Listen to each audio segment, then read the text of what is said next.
Ayaw lang makasapag-usapan, sir. Hindi sir, pero kinukuha eh. Kaya nga po, lang nakuha yung gamit sa sisol nyo, picturean nyo. Ayun!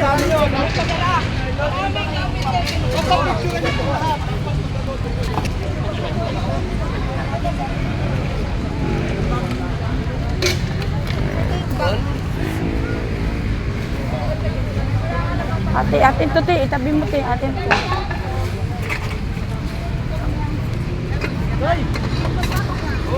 Ano tayo, te?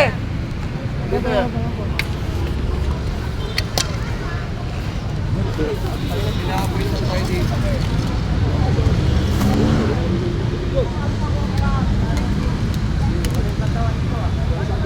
Yan. Picturean mo nga yung mataba na yun, yung kumuha ng speaker. Yung kumuha ng speaker. Ate, paano? Tabi natin to. Tabi.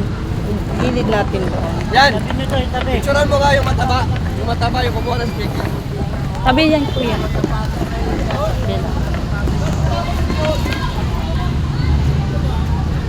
Tabi lang yan, te. Dapat bago yung pagtrato sa atin. Hindi lang ito ako dito. Kaya ka, mga professional kami dito eh. Paano mo lang sa dito? Tapos picturean mo.